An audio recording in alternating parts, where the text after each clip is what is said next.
Bom dia, boa tarde, boa noite para quem for nos assistir ou nos escutar posteriormente lá no YouTube ou no Spotify. Mais uma live do Descomplica Direito. Participação hoje da professora Adriana Leal Abreu, a quem gentilmente aceitou o nosso convite para conversarmos sobre esse interessante tema que vem sendo discutido agora principalmente durante esse período de pandemia. Professora Adriana Leal Abreu, que é bacharel e mestre em Ciências Contábeis, doutora em Políticas Públicas, professora adjunta da Universidade Estadual do Rio Grande do Sul, atualmente diretora regional do Campus 1, que compreende as unidades de Porto Alegre, Guaíba e Osório. Professora Adriana, é uma honra recebê-la. Uma honra para mim, Carlos. Muito obrigada pelo convite. É sempre bom conversar com os amigos, né? Decored. E se levar o nome, né, da universidade que a gente acaba carregando com a gente, né? A gente leva o nome do lugar que a gente trabalha pelo estado, pelo Brasil afora, e até fora dele, né? Professora, já de início, que eu vou lhe perguntar, como que a senhora optou, ou o que lhe levou a cursar Ciências Contábeis? Uma boa pergunta. A contabilidade tem duas opções, né? Ou tu adora ou tu odeia, dizem os meus alunos, né? Então, eu quando estava no ensino médio, na época a gente chamava de segundo grau, né? Lembra? A gente fala segundo grau, a gente entrega a idade, né? Então, eu gostava muito de matemática. Eu adorava matemática, física. Eu tinha professores, assim, na época, inspiradores. Eu sou natural de Santa Maria e eu fiz meu segundo grau, meu ensino médio, numa escola, o Silon Rosa, que era uma escola da época de referência, que, assim, os professores davam aula em cursinho, né? Então, a gente já tinha uma aula diferente. E eu ficava muito encantada, assim, né, com alguns professores. Então, eu sempre dizia assim, quando eu crescer, eu quero ser igual a ele, né, ou ela. Então, e eu gostava muito de matemática. Mas também, eu vim de uma família de funcionários públicos, da Universidade Federal, né, então, assim, que batalharam, né, para chegar onde estavam. E a minha avó, ela foi empregada doméstica, então, assim, é sempre com muita dificuldade, né? E o estigma do professor, infelizmente, nesse país, é o salário muito baixo, né? Tu vai, né, trabalhar muito, vai ganhar pouco. Verdade. Então, eu fui, assim, meio que levada, com 17 anos, a optar assim, por que tu gosta de matemática? Eu digo, eu quero ser professora de matemática, eu dizia. Eu sempre queria ser professora de matemática. E aí a minha mãe, na época, disse assim, por que tu gosta tanto de matemática? E ela trabalhava na parte administrativa da universidade, né? E eu brincava de escritório, porque eu via a mãe, né, como secretária executiva, aquela coisa toda. E aí eu disse, bom, quero ou trabalhar no escritório ou ser professora de matemática. Ela disse, então por que tu não vai lá no Senac e faz um curso de auxiliar de contabilidade para ver se tu gosta? Bom que se a gente tivesse test drive para tudo que era profissão, né? Aí eu fui e fiz o curso de auxiliar de contabilidade na época e o professor era maravilhoso, Odacir, nunca mais esqueci o nome dele. Ele era baterista até, olha só que curioso, né? Matemática e música, né? Dizem que tem tudo a ver, né? E aí eu sei que eu era a primeira a chegar na aula e a última a sair. Então, passei no vestibular, fiz vestibular para contábeis. Na época, passei em quarto lugar no vestibular da UFSM. Então, sempre fui muito estudiosa, né? Muito aplicada. Aquela herança, assim, né? A gente não tem herança material, mas tem herança de estudar, né? De buscar, assim, se realizar. E eu tive sempre duas paixões. A primeira, né, era matemática, e a segunda era os animais. Então, eu sempre tive muitos animais em casa, a gente recolhia da rua, né, e tratava, doava alguns, outros ficavam. Então, assim, mas veterinária eu não podia ser naquela época. porque senão eu ia trabalhar só de graça. E aí eu optei pela contabilidade. E durante o curso, eu sempre fui buscando coisas que me levassem para a área da educação, né? Então, assim, a disciplina de estatística, eu me lembro bem, a gente fazia grupos de estudo e assim, a gente ensinava, mas eu sempre era aquela que levantava e ia para o quadro, né? Então, assim, a docência acabava sendo, assim, uma forma de eu estudar ensinando, né? Então, eu sempre gostei. Aí, durante o curso, eu dizia, eu quero uma coisa diferente, então eu quero fazer auditoria, não quero ir para escritório de contabilidade. Sim. Aí, me mudei, né, quando eu me formei em 98, eu me mudei para Porto Alegre para ir em busca, né, dessas oportunidades que aqui, então, eu iria conseguir. Consegui trabalhar em auditoria, fiz especialização em auditoria, e nesse curso de pós-graduação que eu fiz na URGS, tinha metodologia e prática do ensino superior. E aí eu comecei a aprender, então, né, a didática, como é que dá aula, como é que tu faz um plano de aula, né, e a parte burocrática, porque eu tinha muito naquela... Porque a gente, profissional liberal, ninguém ensina a dar aula. Tu não é que nem na licenciatura, tu tem técnicas, né? Que tu faz portfólio, que tu tem várias oportunidades de observação nas escolas, né? Hoje eu acompanho no nosso curso de pedagogia em Osório, as professoras, o nosso curso de letras na unidade em Porto Alegre. Então a gente vê como que eles fazem as práticas de docência durante a graduação. A gente não teve isso. Então, a gente vai dando aula na tentativa e erro, né? Aquilo que funciona, aquilo que não funciona. Todas as profissões liberais são assim. A gente não tem licenciatura, né? Tu é formada em Direito, né, Carlos? Sim. E aí, assim, a gente não tem esse preparo. A gente tem dom, né? E a gente vai lá e dá a cara a tapa. E daí, na primeira oportunidade, antes de ir para o ensino superior, eu comecei a dar aula em curso livre, né? Curso de auxiliar contábil, curso... Na época tinha aquela Microlins, que tinha cursos, né, livre, profissionalizante, antiga, né? Então, isso foi 2001, eu acho. Imagina, mais de 20 anos isso. E aí, dei aula em curso técnico de contabilidade, quando o técnico ainda podia tirar o CRC, né? Hoje não pode mais. Então, a gente só pode ter o registro se for bacharel. Dei vários anos curso de formação para a prova do conselho, né? Então, e aí eu estava sempre envolvida com a docência, né? Então, a verdade, a docência, eu brincava quando em casa, ou eu era diretora da escola, ou era professora com as bonecas, assim, então eu estava sempre envolvida na sala de aula, ensinando. Sempre gostei muito de falar. E professor tem que gostar de falar.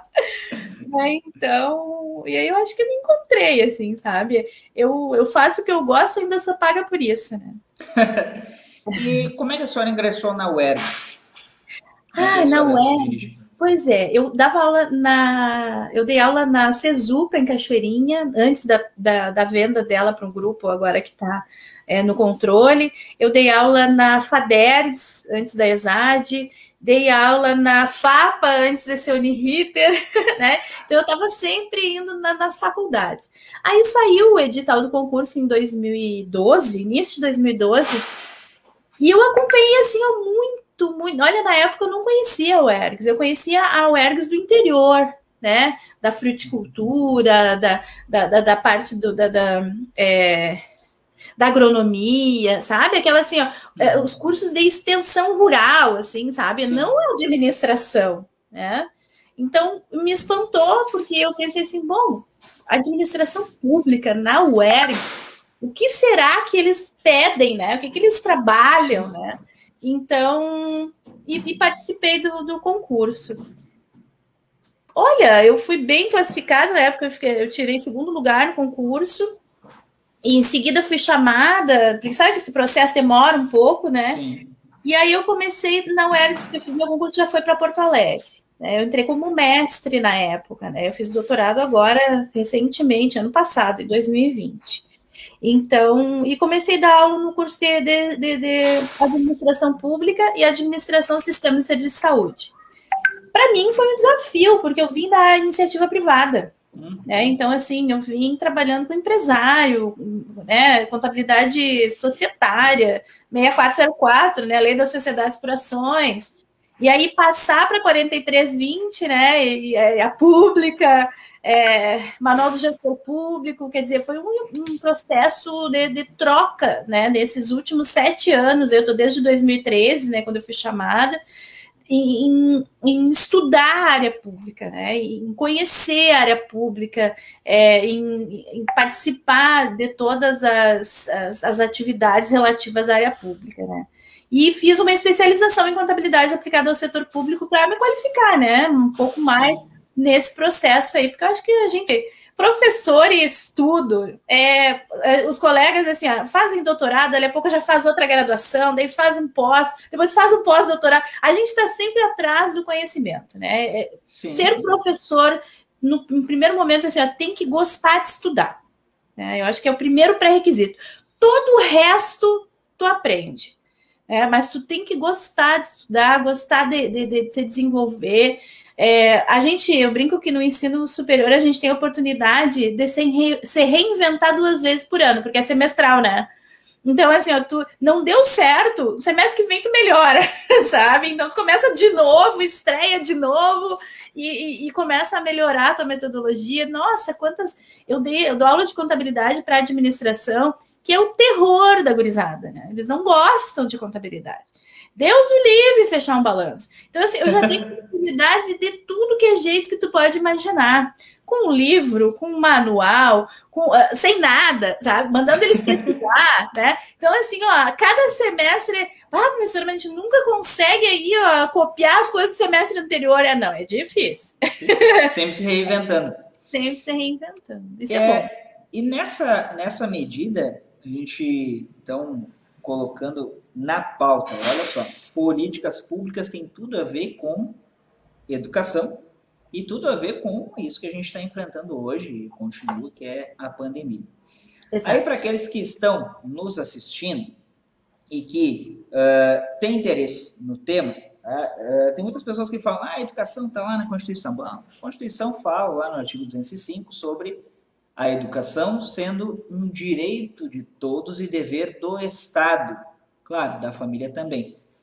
Sendo ela promovida e incentivada com a colaboração da sociedade e que vise sempre o pleno desenvolvimento da pessoa, enquanto preparo para o exercício da cidadania e qualificação para o trabalho. Vejam bem que, se a gente fosse comentar esse artigo aqui, ele daria diversas partes para que nós pudéssemos, então, especificar cada uma delas. Mas, basicamente, a educação é um direito e deve ser promovido principalmente pelo Estado, em colaboração, tanto com a família, tanto quanto com a sociedade. Nessa medida, a gente ingressa nesse tema, a educação. E aí eu vou lhe fazer uma pergunta já objetiva para a senhora poder discorrer. Me diga uma coisa, a educação, de modo geral, tá? E principalmente, vamos colocar para a sua área, que é o ensino superior, ela apresentou algum déficit, algum problema apenas durante a pandemia ou ela já vinha apresentando problemas anteriormente? Olha, Carlos, assim, nós temos 2 esferas, né? A gente tem a esfera privada e a esfera pública, né?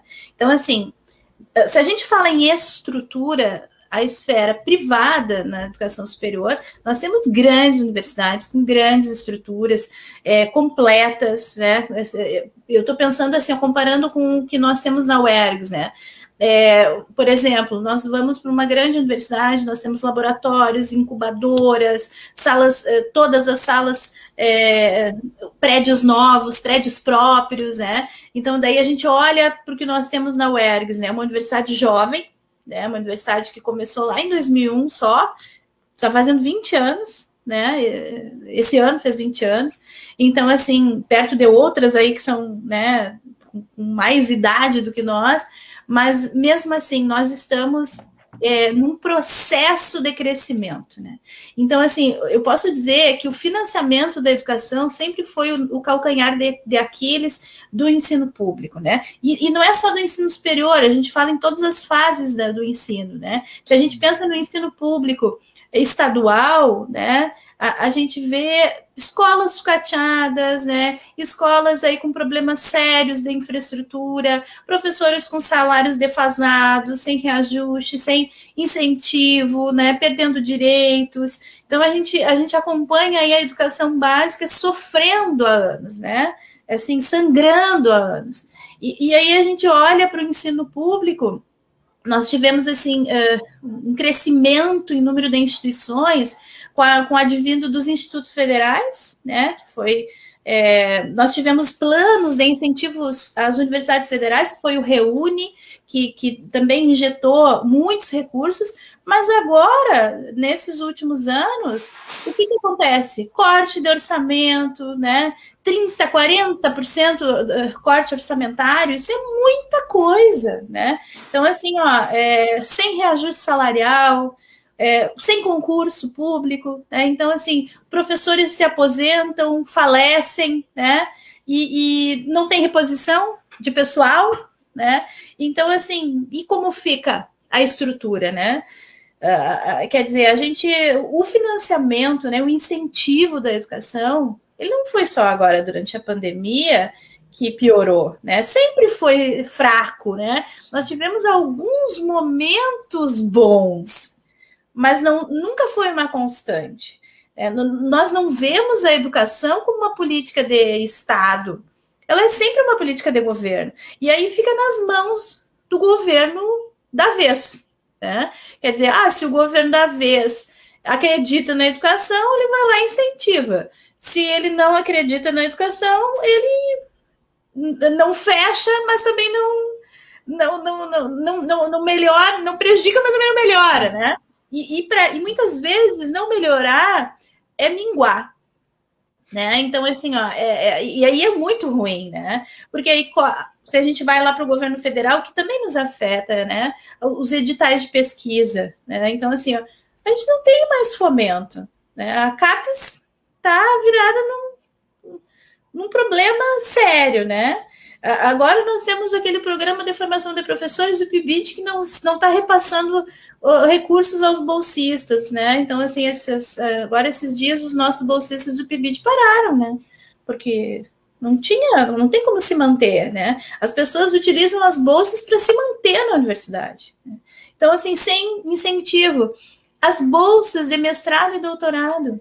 Né? Como é que as pessoas vão se dedicar a uma qualificação se elas não recebem esse incentivo?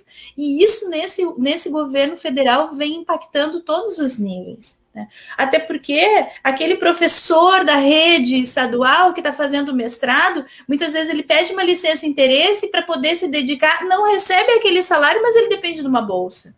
Né? Então, vira um círculo vicioso. Né? Então, assim, a pandemia ela veio junto com um governo pandêmico, né? Então, isso é muito complicado. Então, o governo veio antes da pandemia, ele já começou a achatar as coisas. E a pandemia agravou os problemas que já existiam e aqueles que eles ainda criaram. Né? Então, isso é muito, muito cruel, porque qualquer país que quer se desenvolver e que quer fazer um planejamento de longo prazo, esse planejamento precisa passar pela educação. Né? Porque se esse planejamento não passar pela educação, não existe planejamento. Porque são as pessoas que vão transformar os países. Né? E como é que elas transformam os países? Com ciência, tecnologia, formação de professores, pessoas para formar outras pessoas. Né? Então, e não só mão de obra mercantil e industrial. Né? Então, nós precisamos de cabeças pensantes, e quem faz isso é a educação. E quais foram os desafios claro, já vinham com problemas, mas os principais desafios que a senhora pode nominar, pelo menos da sua experiência, assim, que acabaram sendo reconhecidos agora, durante a pandemia, ou se agravando? Quais foram os principais? acesso à educação de modo geral, dos próprios alunos? O que a gente pode colocar, nominar assim, de desafios? As desigualdades sociais. A gente percebe assim, ó, eu acho que quando a gente fala em desigualdade social, a gente abrange muita coisa. Porque a desigualdade, ela está no acesso à internet, né? Ela está na internet qualificada. Então, por exemplo, assim, ó, falando do lugar onde eu estou, da UERJ, nós estamos em 23 unidades, né? Isso quer dizer em 23 cidades do estado do Rio Grande do Sul. Nós temos cidades que na cidade a internet não é boa, mas o nosso aluno não é da cidade, ele é da zona rural. Então, pensa piorando isso. Na primeira chuva, ninguém assiste aula, né? E assim, ó, eu moro numa cidade hoje, eu moro em Viamão. É só chover que a minha internet acaba, né? Então, assim, ó, e eu tô quase do lado de Porto Alegre. Tu imagina quem tá lá em São Luís Gonzaga, em Santana do Livramento, e tá na área rural dessas cidades, né? Em Bagé, em São Borja, né? que são predominantemente, né, rurais. Os nossos alunos aí, ó, cursam agronomia, né? Por exemplo, né? Então, assim, e aí eles vão para as propriedades, e lá na propriedade não tem internet.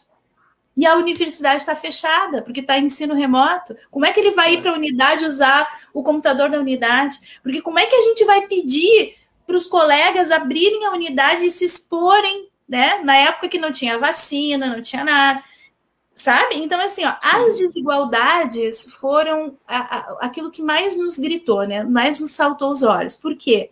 Porque tem aluno assistindo aula no celular. Nós conseguimos, assim, a nossa gestão atual da universidade conseguiu uma parceria com a Assembleia Legislativa, bem no início da pandemia, a UERGS, né? Assim, desculpa a falta de modéstia, mas a UERGS é demais, porque nós fomos uma universidade, uma das poucas, que nós começamos lá na primeira quinzena de março, e logo em seguida, foi uma semana de aula. Estourou a pandemia. E aí todo mundo foi assim, ó, fecha tudo, né? Sim. Nós trabalhávamos, os 7 diretores e a gestão, nós tínhamos reuniões, às vezes, manhã, tarde e noite, tentando saber o que a gente ia fazer para não parar. E o que aconteceu? Os professores se organizaram, aqueles que tinham mais experiência com a internet, com Moodle, né, com ambientes virtuais de aprendizagem, e esses deram cursos de formação para aqueles que não conheciam. Então, nós nos ensinamos nesse período. E aí, tivemos condições mínimas. Eu sou uma que eu gosto do presencial. Eu aprendi a usar o Moodle, né? E assim, ó, e a gente está longe de uma educação à distância. Nós estamos no ensino remoto emergencial. Né? É diferente. Importante isso. É diferente, né? A UERGS, ela é presencial. Nós estamos hoje no ensino remoto emergencial. Então, quer dizer, nós não temos tutoria, né? Nós estamos utilizando ferramentas, por exemplo, o Google Meet para transmissão, né? Então, a gente está utilizando todas as ferramentas disponíveis para chegar até o aluno, né? E para poder continuar dando aula. Mas longe de dizer que o que a gente faz é ensino à distância, né? Sim. Quer dizer, com toda aquela...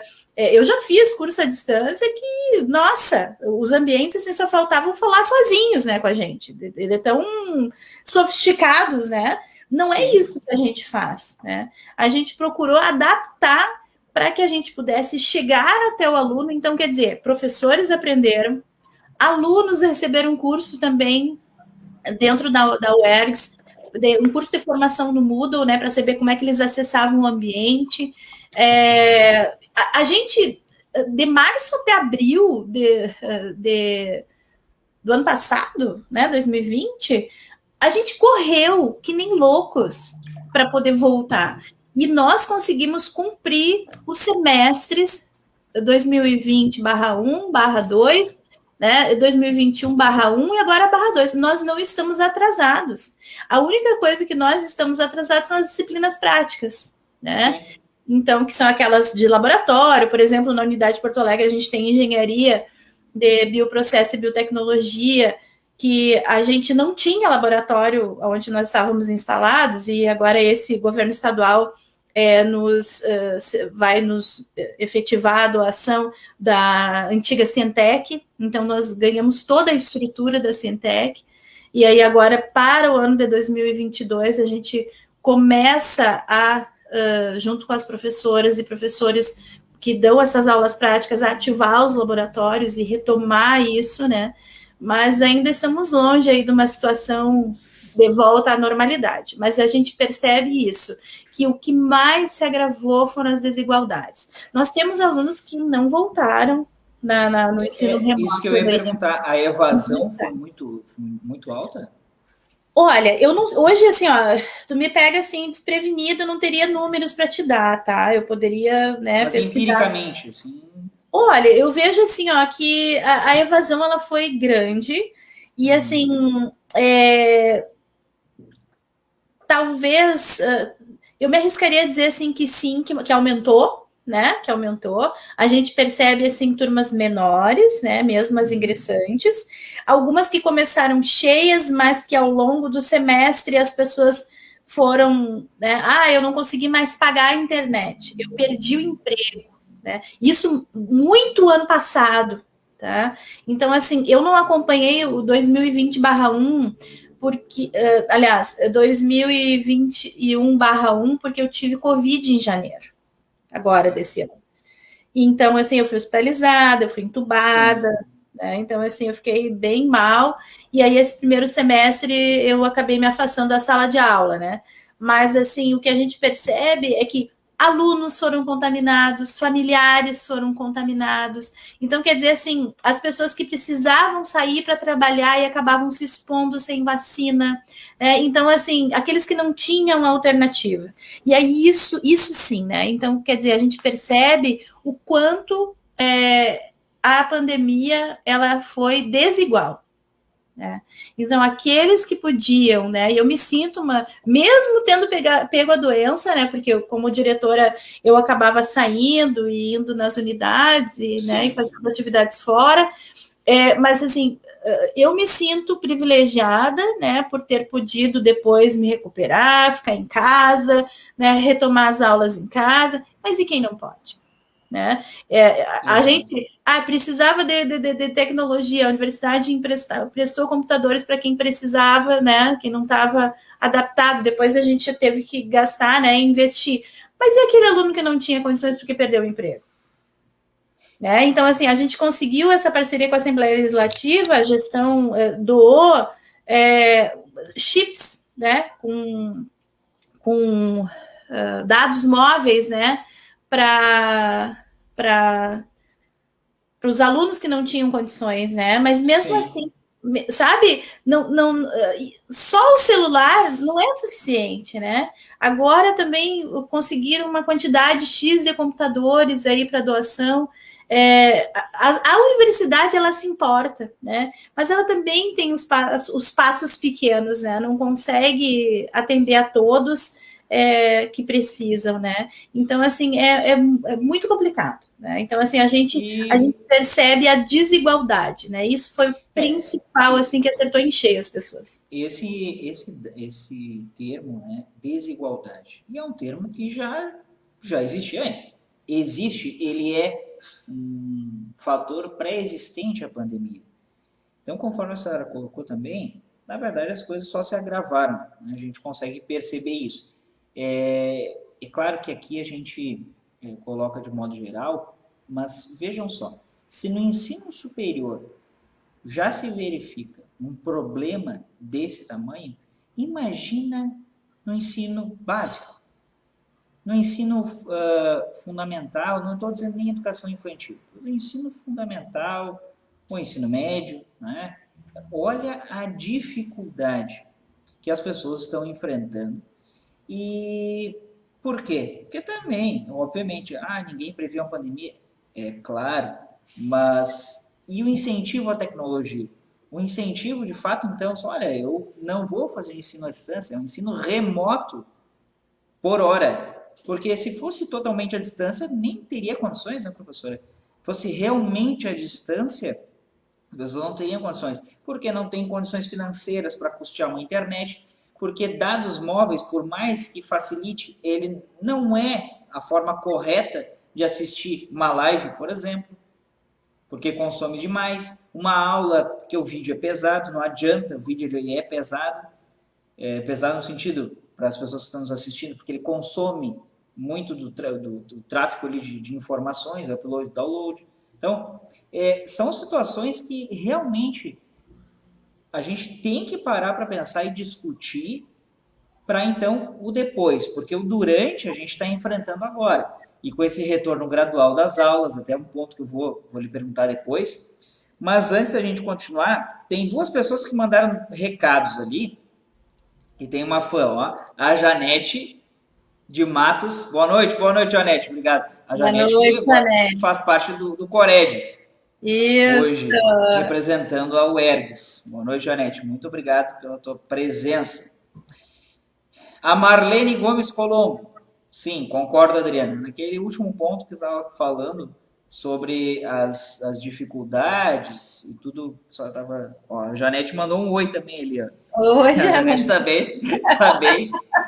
bem assídua. Uhum. Qual a estrutura que a UERGS tem? O polo, né, no caso que a senhora administra, que a senhora é a diretora. Qual a estrutura que se verifica na UERGS? Ó, nós temos a nosso campus regional, né? A UERGS é dividida em 7 campos regionais. O campus regional que eu sou diretora é o campus regional 1. Ele é o que compreende, então, como tu disseste lá no início, as cidades de Porto Alegre, Osório, né, que fica no litoral norte, e a cidade de Guaíba. No litoral norte, nós temos o curso de pedagogia e o curso de ciências biológicas e o curso de mestrado em educação. Nós ficamos sediados na Machado de Assis. O prédio é um prédio doado pela prefeitura, cedido, né, pela prefeitura, que funcionava uma antiga escola de ensino, educação infantil.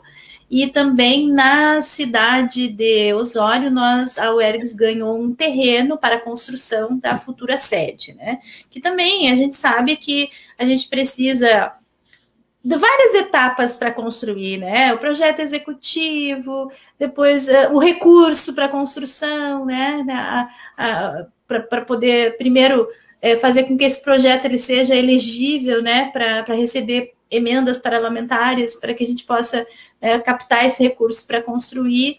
Então, nós temos uma estrutura física lá ainda pequena, né? Nós temos 10 salas de aula, então, assim, a gente já está num momento que a gente não consegue mais ampliar, né? Então, a gente está batalhando aí por buscar esse espaço, né, no terreno novo. Nossa unidade em Guaíba é uma unidade que tem o curso de Engenharia da Computação e é o melhor curso do país, né? Então, foi considerado, né, o melhor curso do país.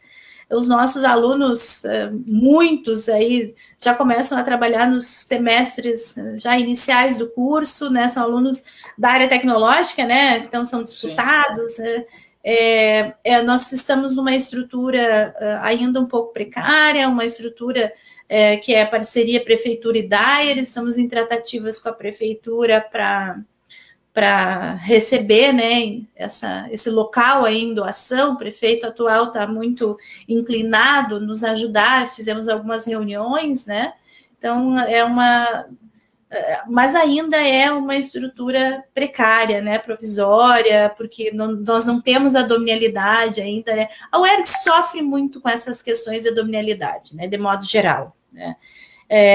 Já em Porto Alegre, nós estávamos anteriormente num prédio da CE, que foi uma cessão onerosa por 30 anos, que acabou gerando uma dívida assim, para a universidade, mas que nesse atual governo do Eduardo Leite, muitas negociações e a participação da universidade em projetos estratégicos do governo acabou culminando para a doação dos prédios do Cientec, que ainda estamos também, né, ainda numa etapa, vamos dizer assim, numa primeira fase, como uma doação provisória e um termo de cessão de uso por 1 ano, para que se consiga estruturar aí a questão legal, né, do Centec, da extinção da fundação, para que o patrimônio possa ser cedido para o ERGS. Eu vejo que a questão assim de receber o Centec é uma estrutura muito grande, compreende Porto Alegre e Cachoeirinha, né? Então, assim, é uma estrutura que a UERGS nunca teve. Então, assim, vamos dizer assim, uma responsabilidade muito grande. Nós recebemos 27 laboratórios, né, de várias áreas, sendo, se eu não me engano, uns 7 ou 8 de química, que vai atender plenamente o curso de engenharia de bioprocesso e biotecnologia. A unidade de Porto Alegre é uma das maiores unidades da UERGS, tem 6 cursos, tem 4 especializações, né? Então, nós temos 3 engenharias, 2 administrações, a licenciatura em letras e mais 4 cursos de pós-graduação funcionando, né? E mais cursos de extensão.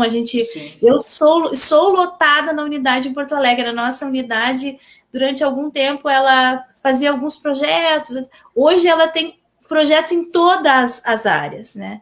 Então, assim, tanto na parte da administração, saúde, né, nós na gestão pública, nós já estamos na 5ª edição do curso de pós-graduação em gestão pública, né, de acesso universal. Fizemos cursos na época para a CE, de gestão pública encomendado, para a Brigada Militar. Nós estamos com um MBA para a Brigada Militar. Então, a gente está sempre assim, fizemos cursos com o pessoal do Batalhão Maria da Penha, da Brigada. Então, a Brigada Militar sempre foi a nossa grande parceira aí, nos cedendo, inclusive, oficiais para dar aula nas áreas que a gente necessitava, né? Então, a gente ia lá, ministrava cursos, eles vinham para cá e ministravam aulas na graduação. Então, são grandes parceiros, eu agradeço muito. Então, assim, hoje nós temos... E aí, nós temos um projeto aí também, né, de gestão, que é chamado ERGS Digital, que vai receber aí um aporte considerável do governo para que a gente possa investir nessa parte de acesso, né? Então, assim, melhorar os nossos computadores, né? Melhorar o nosso ambiente virtual, quem sabe futuramente aí ter cursos efetivamente à distância, mas aí com estúdios de gravação, com tutoria, com tudo aquilo que é necessário para ser considerado uma educação à distância, porque o que nós temos hoje é algo para que a gente possa minimamente atender o aluno, né? A gente não... eu vou dizer assim, acho que não tem nenhum colega que se orgulhe do ensino remoto emergencial, está todo mundo cansado, né? O aluno está cansado, porque foi algo que nos pegou a todos, né? Tanto os professores quanto alunos, de surpresa, né? Então, assim, aí a gente acaba não podendo ir na unidade, e aí a gente acaba que não usando a estrutura da universidade e acaba usando a sua estrutura particular, né? Sim, e aí a gente tem alunos que apresentam trabalho, daí tranca a câmera, né? Muitos não conseguem abrir a câmera para participar das aulas, porque nem tem câmera. Então, assim, está sendo um desafio, um atrás do outro. E deve ter tido também impacto nas formaturas, porque se há uma espécie de evasão por N motivos, na formatura também. Como é que a instituição conseguiu lidar, está conseguindo lidar com isso, até mesmo porque aí o aluno quer se formar para iniciar nessa área que ele escolheu atuar profissionalmente. Como é que a instituição está conseguindo lidar com isso? A gente, assim, eu acompanho a nossa região, né? Então, assim, a gente tem vários casos de alunos que só falta o TCC. E não consegue concluir, porque ela, né, é uma pessoa que não consegue se concentrar, porque a família toda adoeceu. Então, assim, a universidade, por algum tempo, ela não, como a gente dizia assim, não obrigava o aluno a frequentar, né? Então, quer dizer, o contrato da instituição com o aluno é presencial. Ele pode ser que não tenha recurso tecnológico, não tenha vontade, não tenha perfil para fazer isso. Então, a gente deixou durante esses 2 anos o aluno livre para fazer o trancamento do semestre, e aqueles que a gente não sabe, porque desapareceram, a gente trancou automaticamente, né? Então, assim, e a gente não deu a perda de vínculo desses alunos. Por quê? Porque quando voltar o presencial, pode ser que essas pessoas nos procurem, né? Então, assim, quer dizer, a gente não sabe se foi uma pessoa que abandonou porque ela não tem internet, ela abandonou porque ela perdeu o emprego e ela precisa trabalhar para sustentar. Ou daqui a pouco faleceu também. Ou faleceu, porque, né, nós tivemos alunos que perderam familiares e outros alunos que tiveram complicações, né? E aí, né? Então, assim, a gente não sabe. Muitos colegas coordenadores fizeram quase que uma busca ativa, né, entre os seus colegas, né, perguntando um para outro, para ver se conseguiam resgatar os alunos. Alguns sim, outros não, né? Então, a gente, durante esses primeiros semestres, a gente não deu perda de vínculo. Então, foi aquela ajuda, vamos dizer assim, que a universidade podia fazer até para compreender a situação que não estava fácil para ninguém. Sim, se fosse diferente, ignorar o que está acontecendo conosco, né, com todos nós. E aí, nesse sentido, até ele perguntar como é que está o retorno às atividades de maneira gradual? Tem alguma data já, seguindo aí os protocolos? As unidades da UERGS, elas são unidades assim, que não dispõem de espaços físicos muito grandes, né? Então, a gente observa assim que no governo do estado teve numa edição do decreto que tinha 1,5 metro de distanciamento. Aí depois já reduziu para 1 metro. Aí agora falam da flexibilização total, né? Nós temos, assim, 2 realidades, né? Nós temos aquelas localidades que, se fizerem 1,5 metro, não vão comportar nem metade da turma, né? Então, assim, e tem a unidade em Porto Alegre, que, como está com o Cientec recentemente, nós precisamos fazer obras, né? Para que a gente possa... porque o Cientec era um grande laboratório de pesquisa, né? Então, quer dizer, nós temos, assim, vários laboratórios, uns 3 auditórios lá, que poderiam ser salas de aula grandes, mas nós não temos salas, por exemplo, para comportar ingressantes, né, turmas de 40 alunos, 50 alunos que não são da engenharia. Como é que a gente vai colocar um do lado do outro? Né? Então, assim, nós precisamos fazer obras e aí nós estamos ainda, né, em compasso aí de espera para a gente poder fazer o termo de referência, né, estudando, conseguindo a gestão, batalhando, conseguindo recursos aí para fazer essas reformas o quanto antes, mas é sabido que para a unidade em Porto Alegre a gente não retorna presencial em março. A gente vai continuar com o ensino remoto em março, né, no primeiro semestre, e as aulas práticas de laboratório aí sim. As professoras já foram fazer uma vistoria, já estão testando os laboratórios, e nós temos um gargalo grande aí de 2 anos, né, sem aula de laboratório, né, imagina. Engenharias, e aí essas aulas práticas certamente vão começar, né, e nas unidades do interior que também tem laboratório, provavelmente esse planejamento seja também realizado, né, as aulas práticas serão presenciais, e as aulas teóricas serão ainda remotas, pelo menos no primeiro semestre.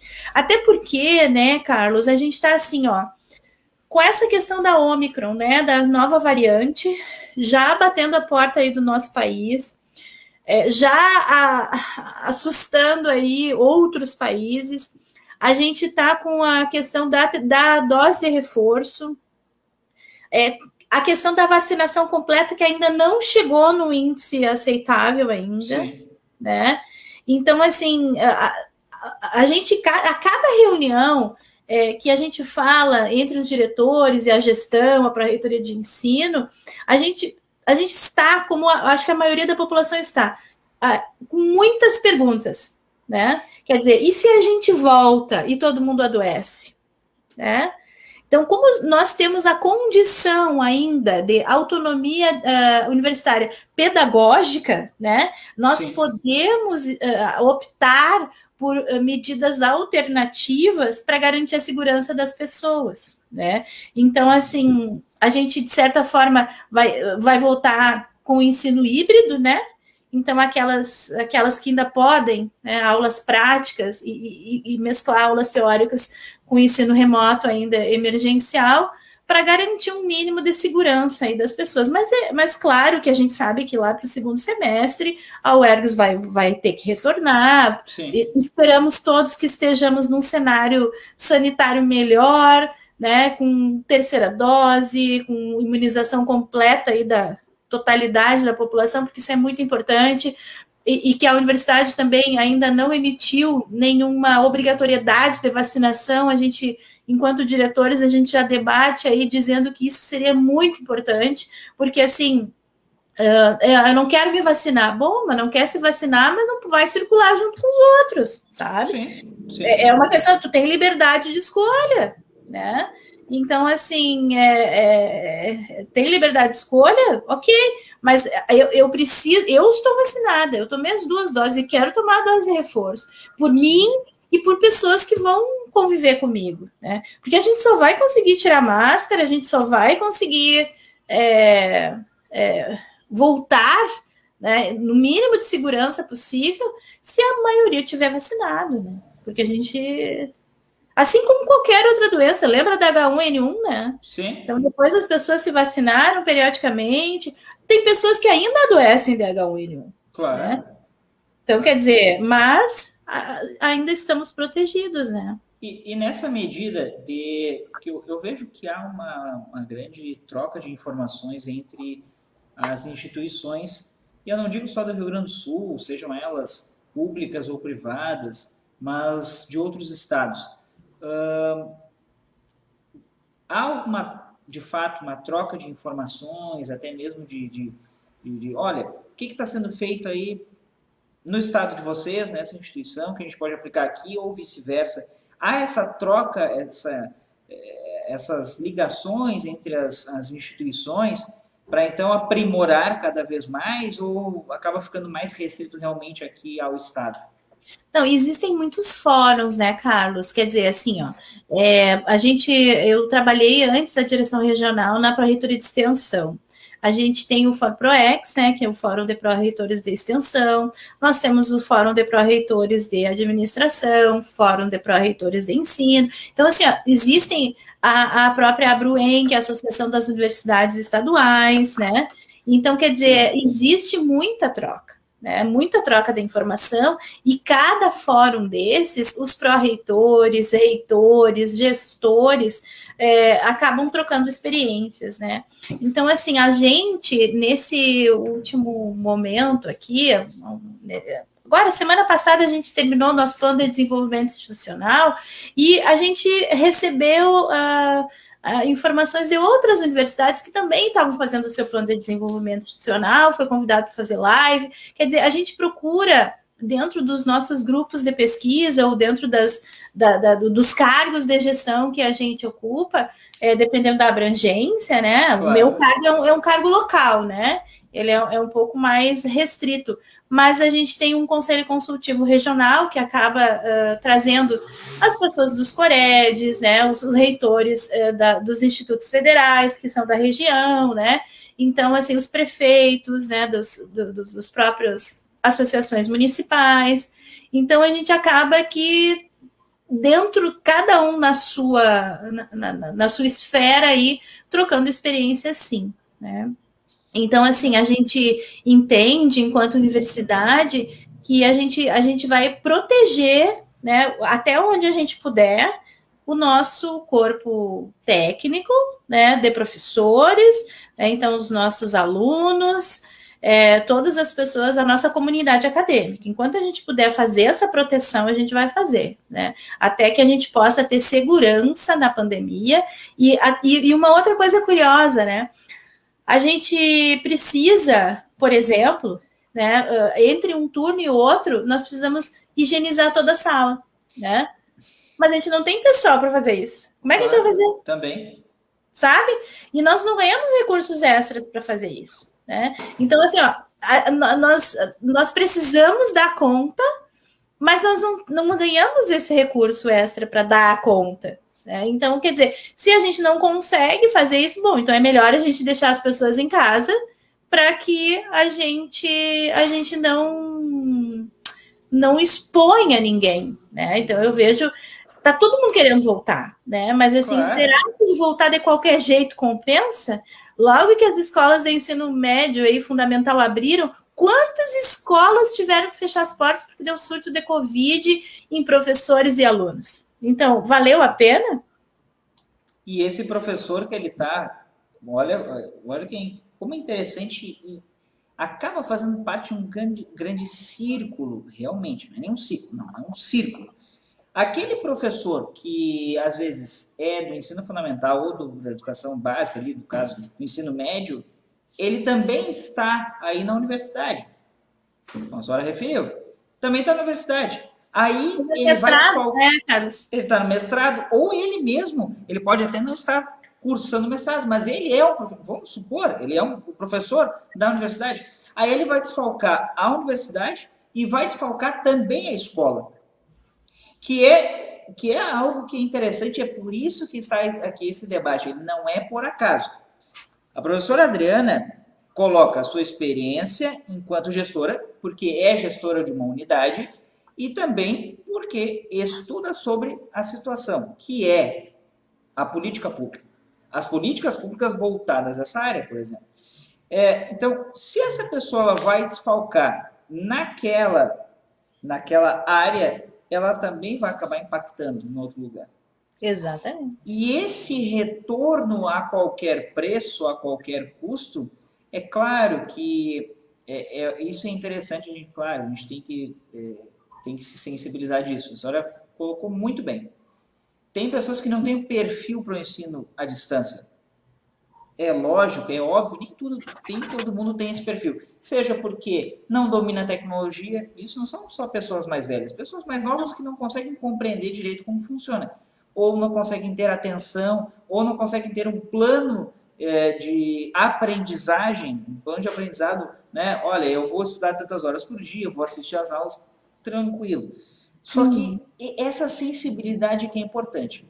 E se os professores, os profissionais, não fizessem esse autocontrole, imagina se ficasse só a cargo das administrações governamentais.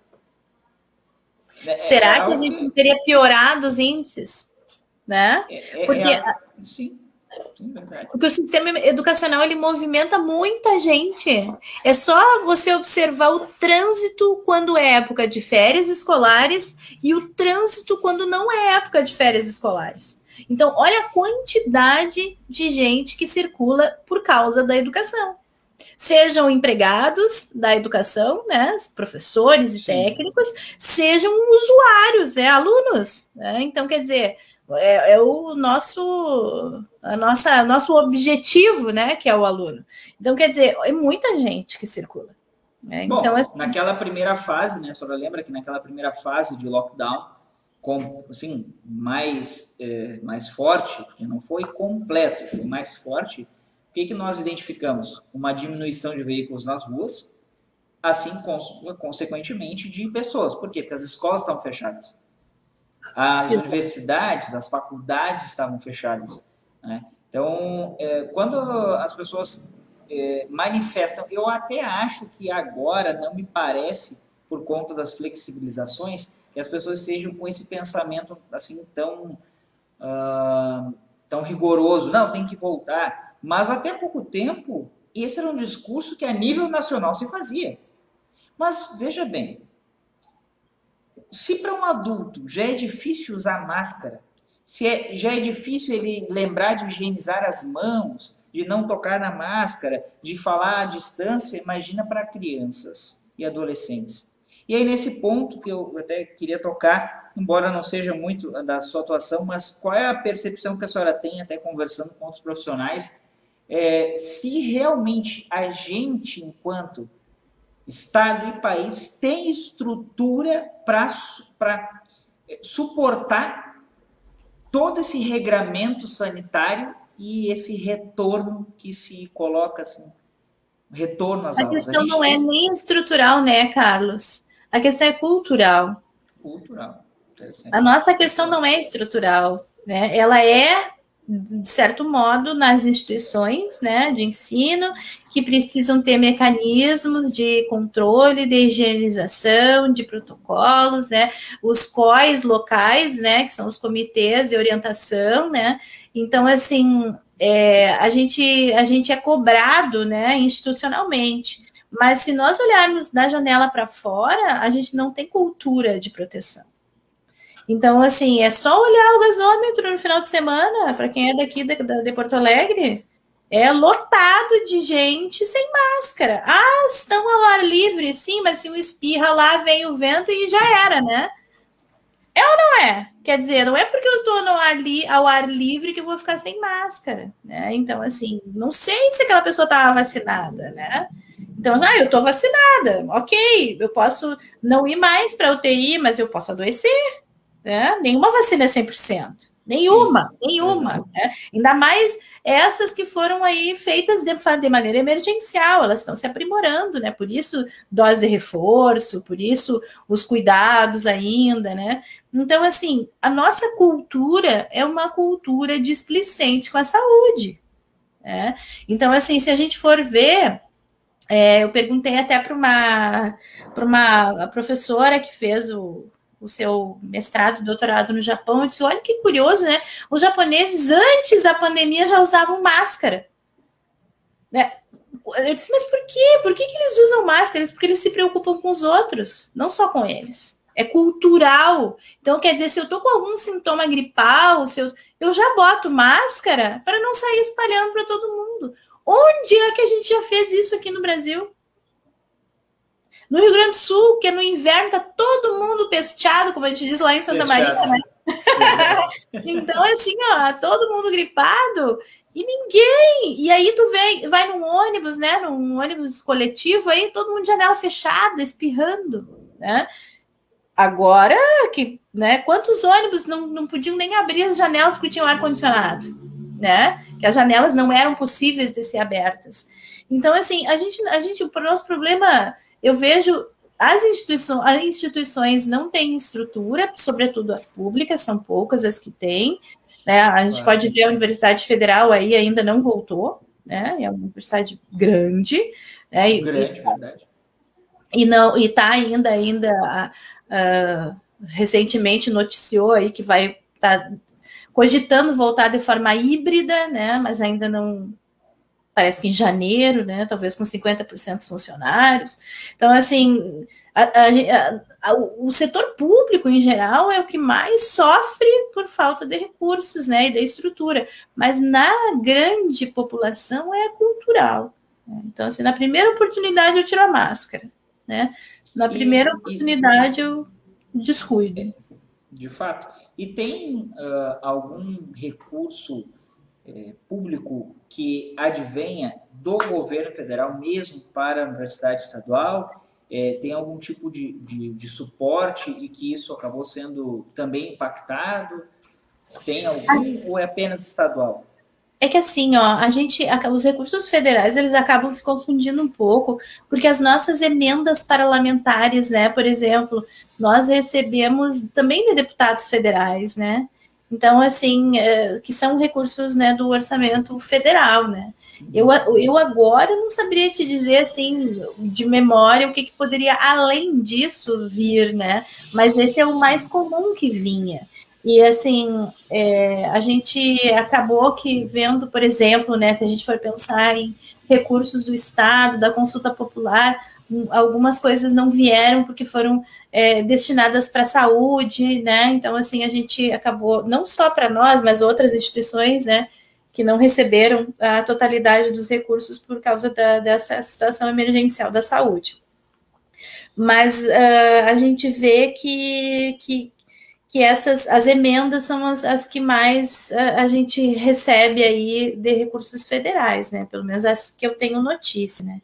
Sim. Então, isso como muita coisa ainda ficou em compasso de espera, né? Porque a gente se preocupou tanto em tocar o ensino, né? Ensino e extensão, né? Vou dizer que a gente continuou com os nossos projetos de extensão. Nós temos projetos com a Secretaria da Justiça, Cidadania e Direitos Humanos, aí, com os jovens do Programa de Oportunidade de Direitos. A gente fez sabão líquido, né? Distribuiu para as populações carentes, né? Foi um projeto até premiado, né? Então foi bem interessante. Quer dizer, a gente não parou, né, Carlos? A gente fez tudo que estava ao nosso alcance, né? Mas as emendas parlamentares, me parece que elas deram uma freada, sim, para que esses recursos eles fossem destinados para a área da saúde. E o que a senhora assim, imagina, não digo nem projete, mas que imagina para o pós-pandemia, né? Porque eu não vejo possibilidade de nós falarmos que estamos no depois da pandemia, porque a gente está vivendo. Exato. Mas também já está num outro estágio. É um estágio que já se conhece algumas coisas, que, como a senhora mencionou, já não se tem... O contato, ele invariavelmente, ele retorna de alguma forma, inclusive por conta da educação. Mas o que a senhora imagina para o pós-pandemia que a gente vai ter aprendido com ela, pandemia, e que vai ficar... Ou que, olha, nós vimos que isso é essencial. O que a senhora imagina? Isso que nós estamos fazendo agora é algo que veio para ficar. Né? Então, assim, reuniões virtuais, nós que estamos em 23 unidades, por exemplo, nós aprendemos a fazer reuniões dos conselhos, por exemplo, superiores, que reúnem aí 20, quase 30 conselheiros de todos os locais do estado e que a gente não gasta R$1 de diária, né? Por quê? Porque a gente faz uma reunião virtual, né? Então, assim, e o que isso advém além da economia? O desgaste físico da pessoa, muitas vezes viajando 12 horas para chegar até uma reunião presencial. Não vamos longe. Eu, se precisar ir para o centro de Porto Alegre, morando no centro de Viamão, eu levo 1h30 de manhã cedo. Né? Então, assim, não é... Então, quer dizer, uma reunião virtual, ela serviu para economizar vários tipos de recursos, né? Inclusive o nosso físico, a gasolina que está cara, né? Então, quer dizer, assim, as reuniões virtuais, reuniões de orientação, né? Então, assim, a gente faz reunião de orientação com os alunos, assim, né? Para aqueles que conseguiram, né? Mesmo com a pandemia... eu estou participando de bancas de TCC, hoje de tarde participei de uma, né? Então... que a aluna, ela se superou, né? Apresentou o trabalho no celular, né? Caiu a conexão. No celular? Então, assim, olha, uma pessoa assim que tá de parabéns, porque, né? Você foi até o fim, né? Com os recursos que tinha, né? Então, quer dizer, essas coisas, essas facilidades, de certa forma, que a tecnologia nos fornece, elas vão ficar. Né? Isso já está incorporado. Quando a gente falava lá no início do ano passado, tudo era novidade. Né? Hoje a gente já sabe usar, né, essa ferramenta que tu está usando, né? A gente já sabe usar o Google Meet, a gente já sabe usar o Webex, a gente já tem várias opções, né, né, reuniões virtuais aí, de ferramentas que vão propiciar isso. Então, assim, agora a gente vai aprimorando. Eu quero uma que me dê mais alguma coisa, né? Eu quero uma que faça tal coisa. Então, a gente daqui para melhor, né? Então, isso é uma coisa que fica. Importante a questão, assim, da digitalização de documentos. Né? A gente percebeu durante a pandemia que a gente não precisa de tanto papel, né? E que a gente pode substituir por assinaturas digitais. Né? O judiciário já tem o processo eletrônico, né? Então, por que a UERGS, como instituição de ensino, não pode ter processo eletrônico? Sim. Falávamos essa semana de diploma digital, né?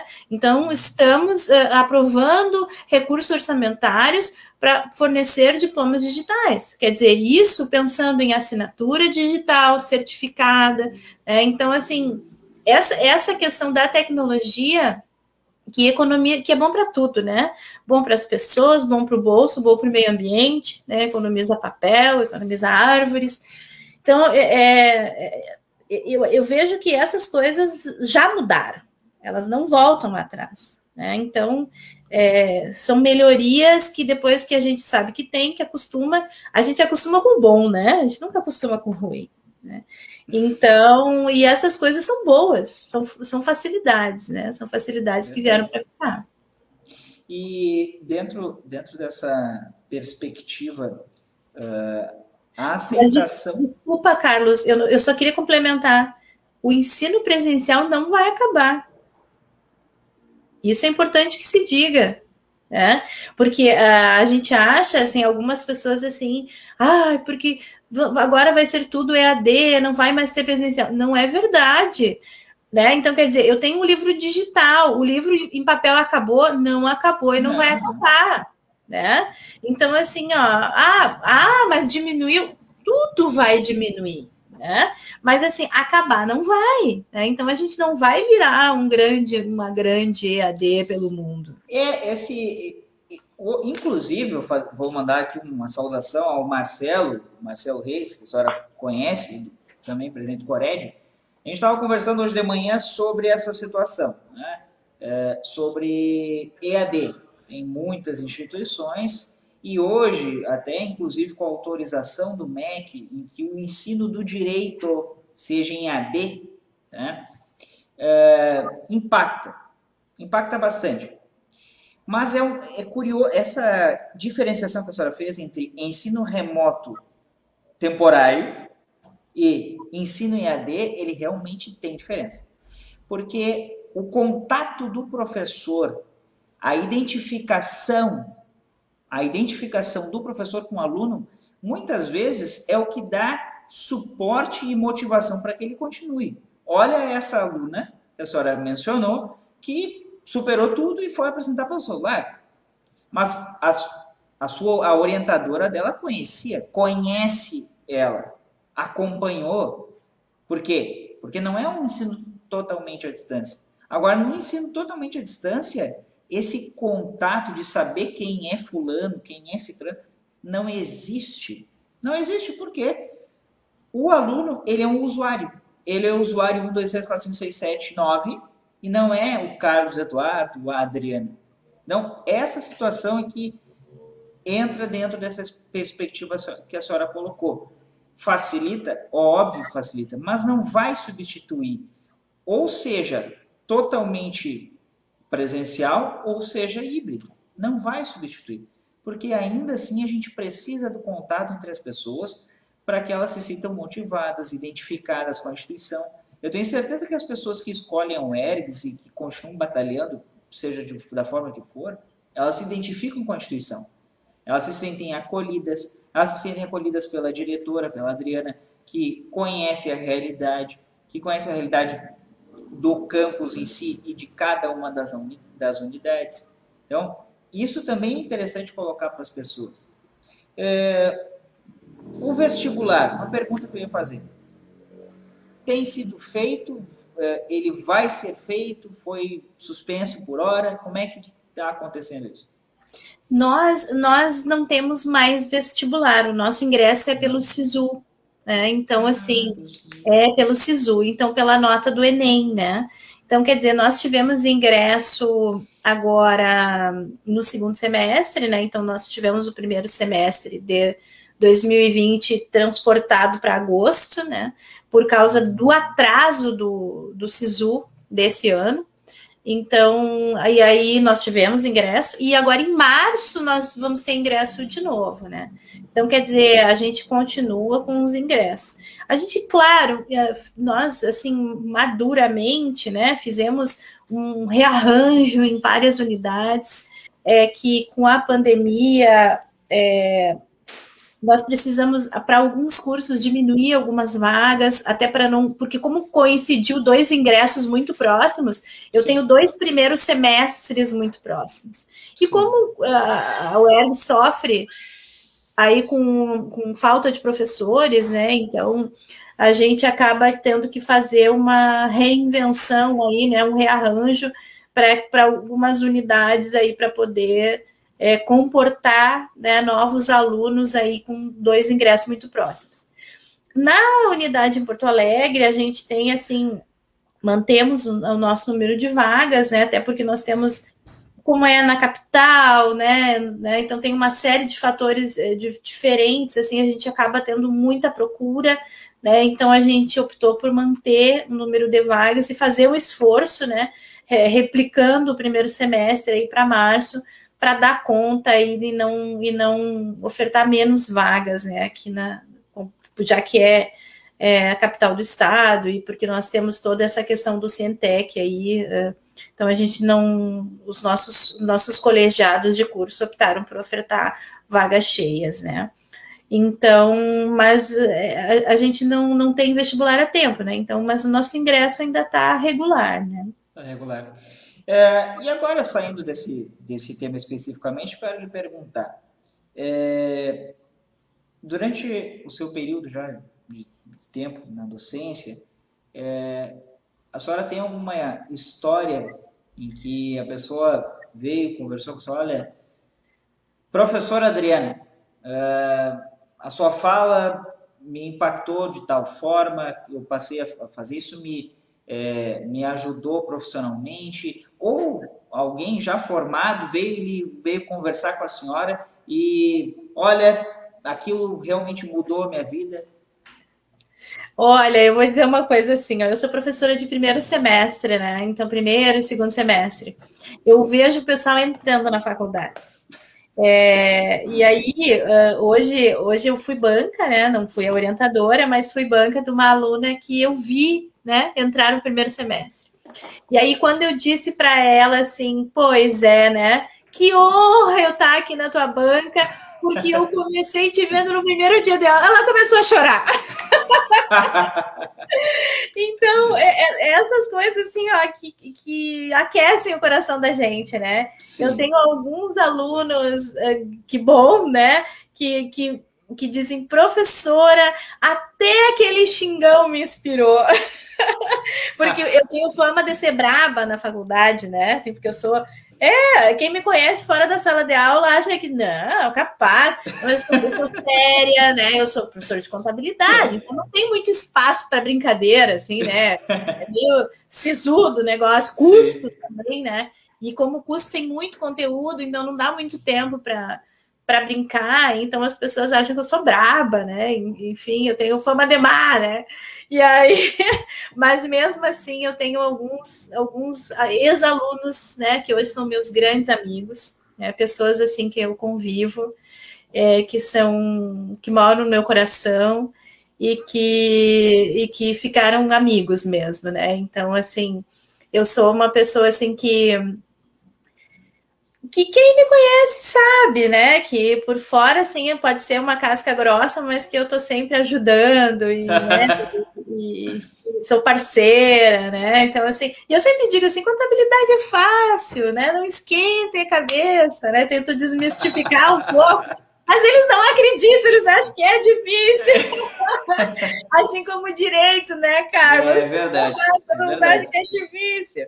Então, eu tenho, assim, uma coleção, assim, sabe, de histórias que as pessoas disseram assim, prof, eu não desisti por tua causa, sabe? Porque tu foi lá e me chamou de volta, né? Então, assim, eu acho isso muito bom. É muito bom e a mensagem que a senhora passaria para as pessoas que, independente se quiserem cursar ciências contábeis ou administração, né? Não tem contábeis. Administração, não. Não, mas enfim, o curso que a senhora, né, é formada, ou administração, ou qualquer outro curso, qual a mensagem que a senhora passaria, inclusive para as pessoas que, olha, eu acho a carreira de professor tão interessante, mas será que hoje vale a pena? Qual a mensagem que a senhora poderia passar para essas pessoas? Primeiro, quando a gente escolhe algo que a gente ama fazer, é algo que a gente não vai fazer, a gente não vai trabalhar nunca na vida, né? Porque a gente tem aquela sensação que o trabalho é algo massacrante, né? Que é uma escravidão o trabalho. Que trabalhar de noite, porque o professor trabalha de noite, né? Eu sou uma pessoa assim, ó, que quem me conhece sabe, eu não trabalho final de semana. Eu escolhi. Então, assim, durante a semana, eu faço tudo de segunda a sexta, para final de semana eu poder escolher fazer o que eu quiser. Se eu quiser trabalhar final de semana, eu trabalho. Mas é uma escolha e não uma obrigação. Sim. Então, assim, escolha aquilo que tu gosta de fazer. Né? Então, assim, escolhe aquilo que tu vai fazer sorrindo. Porque aí o sucesso é consequência. Né? Reconhecimento é consequência. Porque as pessoas sentem no teu olhar, na tua pele, se tu tá feliz ou se tu não tá feliz. Porque quando a gente faz algo por obrigação, simplesmente só para ganhar dinheiro, a infelicidade transpira no nosso organismo. Agora, quando a gente faz algo que a gente gosta, quando a gente faz aquilo, eu nem digo por amor, sabe? Porque não é tudo isso e não é só isso, sabe? O amor é um complemento da vida da gente, não só o amor é a vida da gente. Então, assim, a gente só precisa escolher. Eu brinco assim, ó, eu tô fazendo enfermagem, mas eu queria fazer medicina. E por que tu não faz medicina? Porque é difícil. Mas então faz 10... Teve uma pessoa que fez 11 vestibulares para medicina e passou. Então, quer dizer assim, ó, é a pessoa mais realizada do mundo. Né? É a pessoa mais realizada do mundo. Só um pouquinho, que agora eu não sei o que houve. Eles começaram a latir. A minha segunda opção aqui. Eles estão concordando, eles estão manifestando. Então, viu? Viu? Então, e aí, então, assim, ó, faz o teu sonho, realiza o teu sonho. Então, assim, eu não fui professora de matemática, mas eu sou professora, né? E eu sou realizada. Professor está 100% feliz? Não, ninguém é 100% feliz. Né? A gente tem momentos bons, a gente tem momentos ruins, a gente tem dias que a gente não está afim. Nós somos humanos, ponto. Né? E nós precisamos aceitar a nossa condição de impermanência, de imperfeição e ser feliz. Eu acho que a gente veio nesse mundo para ser feliz, não para ser infeliz. Então, é assim, escolha aquilo que vai te dar felicidade. Mas me dar felicidade não é fazer um curso superior. Não tem problema. Ponto, né? Sim. Não tem problema. Mas se for, corre atrás do teu sonho. Contabilidade é uma profissão que nunca me deixou desempregada. Né? Eu sou muito satisfeita. Tudo que eu conquistei na minha vida foi graças à contabilidade. Né? Seja ela na área de docência, seja em escritório de contabilidade, seja na auditoria, seja na consultoria que eu já fiz. Então, assim, quem for escolher ciências contábeis, que infelizmente na UERGS não tem, mas assim, será, e se gosta, né, disso, porque como eu falei no início, eu gosto ou odeio, né? Não tenho meio termo. Então, assim, se gosta disso, vai ser realizado plenamente, porque tem muito espaço, é um leque muito, muito, muito grande de opção. Assim como a própria administração, né? São várias opções, vários campos de atuação, recursos humanos, marketing, logística, a parte industrial, de custos, que é gerencial também. Então, tem muita coisa boa aí para fazer. E precisando de muita gente boa também. E quanto que a senhora colocaria de importância da educação para desenvolvimento do ser humano e da sociedade? O que a senhora colocaria nesse sentido? Tipo um ranking da importância? Não, digo, o quanto que mais ou menos, mas quanto que é importante... A educação é fundamental, a educação é tudo. Tudo que eu tenho como pessoa veio da educação. Né? Então, assim, e eu vejo que, assim, ó, tudo aquilo que a gente pode transformar ao nosso redor parte da educação. É por ela que a gente aprende a fazer conexões, é com ela que a gente aprende a ampliar os nossos horizontes, a achar que o nosso mundo não é só aquele que está ao nosso redor, mas que nós temos um horizonte pela frente, Quer dizer, a gente hoje tem algo que eu não tinha na minha graduação, mas a gente tem internet, a informação ela está muito perto da gente, e na educação a gente aprende a filtrar essa informação, a gente aprende dentro da universidade a estudar as fontes da informação, para que a gente não acredite em fake news, para que a gente vá atrás de fontes confiáveis, para que a gente não repita simplesmente o que a gente escuta sem ter certeza de onde é que veio. É para isso que tem educação. É para que a gente abra os olhos, né? Para que a gente cresça e para que a gente modifique. Quem passa por um curso superior jamais sai como entrou, né? Jamais. Ele sempre é modificado, ele sempre é tocado, ele sempre vai exercer, e hoje nós temos assim, os nossos cursos na UERGS de gestão, de administração pública e sistema de serviço de saúde, eles têm uma abordagem muito coletiva, né, da cidadania, do pertencimento, quer dizer, todos os nossos alunos saem com uma capacidade de modificação social assim bastante importante. Isso é uma mensagem para que todos nós consigamos entender, se ainda não entendemos, aquelas pessoas que ainda não compreenderam, o quanto a educação transforma o indivíduo e transforma a sociedade a partir dos indivíduos, né? Dessa soma de indivíduos exercendo então a coletividade. Para a gente ir encerrando, colocar algumas pessoas aqui que estavam nos assistindo. Dona Nara Regina Gonçalves, obrigado, Dona Nara, que estava colocando aí alguns comentários para que as pessoas então assistissem a nossa live. Jaqueline e Jairo, verdade. Uma hora que a Jaqueline colocou ali, verdade. A Marlene Gomes Colombo, como diretora, excelente. Essa é sua fã. Obrigada, Marlene. A Janete, a Adriana exerce muito bem o cargo de diretora e é um ser humano que se envolve emocionalmente com todos, sempre disposta a ouvir. Importante, obrigada, isso diferencia dar atenção ou uma escuta ativa, realmente, escuta ativa nessa, não, tudo bem, pode falar. Não, é estar participando daquela conversa com as pessoas. Então, a Janete colocou aí esse elogio. A Jaqueline colocou de novo, verdade, Janete, e como professora também, não só como diretora. E por fim, ela coloca, sempre luta pelos alunos. Mais um elogio da Janete. Ai, que bom.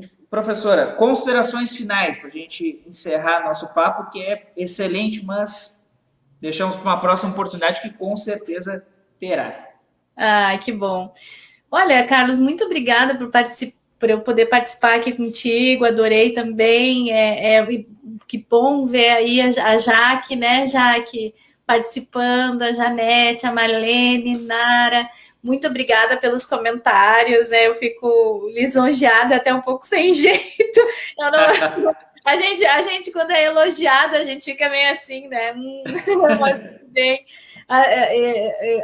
Quem me conhece sabe que eu faço o que é preciso, né? Então, assim, eu procuro fazer aquilo que é preciso e sem muitas delongas ou sem, né, fazer, porque vão falar que ela é legal, né? Não é assim, eu sou assim, né? E deu. Aí, então, e assim, pessoal, que vocês, todos os que estão nos ouvindo, né, aqueles que vão assistir depois, que a educação realmente é transformadora. Não parem de estudar, seja o que for, né? Então, assim, sempre procurem se aprimorar, procurem se desenvolver, procurem ler bastante, né? A leitura, a gente percebe, assim, que falta bastante leitura ainda para os nossos alunos, né? Então, assim, a ansiedade da internet, da quantidade de informação, acaba não deixando a gente parar sossegadamente para ler um livro, né? Até a gente, né? A gente procura se policiar aí para conseguir ler um livro adequadamente, né? Então, assim, porque vai melhorar o nosso vocabulário, porque vai aumentar o nosso senso crítico, porque vai nos distrair, nos encantar, dependendo da literatura que a gente leia, né, esteja lendo naquele momento, vai nos acompanhar, vai nos dar criatividade, né? Então, aliem isso, né? A educação transformadora, a leitura, o compartilhamento de informações, sempre procurem doar alguma coisa a alguém, né? Uma contribuição, um ensinamento. Eu acho que a educação é algo que a gente, quando compartilha, a gente fica com mais do que a gente tem, né? Porque o conhecimento a gente divide, e quanto mais a gente divide, mais a gente tem. Porque quando a gente divide com alguém, alguém tem um contraponto que muitas vezes a gente nem pensou sobre aquele aspecto. E a gente já aprendeu alguma coisa, né? Então, assim, assistam palestras, né? Então, mas eu já assisti esse tema com outro fulano. Não interessa se é o mesmo tema, é outra pessoa falando. Certamente algo vocês vão aprender. Então, perspectiva diferente, né? Perspectiva diferente. Então, o que eu deixaria para vocês é que conhecimento não ocupa espaço, né? Então, a gente procura sempre aprender, sempre motivação, né? O que me dá motivos para existir? E motivação é uma coisa que vem de dentro para fora. Não é o salário que vai motivar vocês, não é a melhor casa, não é o melhor carro, porque essas coisas, elas são voláteis, elas satisfazem na hora. Mas o que motiva vocês permanentemente? É isso que é o segredo da vida, né? É a gente buscar motivação permanente, aquilo que vem dentro da gente. Que a gente um dia vai estar chateado, um dia vai estar triste, mas se a gente buscar essa motivação permanente, a gente respira fundo e aplica aquele sentido da resiliência, né? Começa de novo e de novo e de novo. E é isso aí que faz a gente se sentir bem. Eu lhe agradeço imensamente por ter aceito o convite para podermos conversar, trocar essas ideias que é muito importante, como o conhecimento da UERGS, os gaúchos conhecerem essa instituição, que evidentemente tem muitos pontos a evoluir, é óbvio, mas ela é uma instituição que está aí para que as pessoas se apropriem dela, se apropriem daqueles cursos que são destinados ali a todos, cursos de extensão, cursos de pós-graduação, cursos de graduação, e essa participação que a universidade tem. E sempre mudando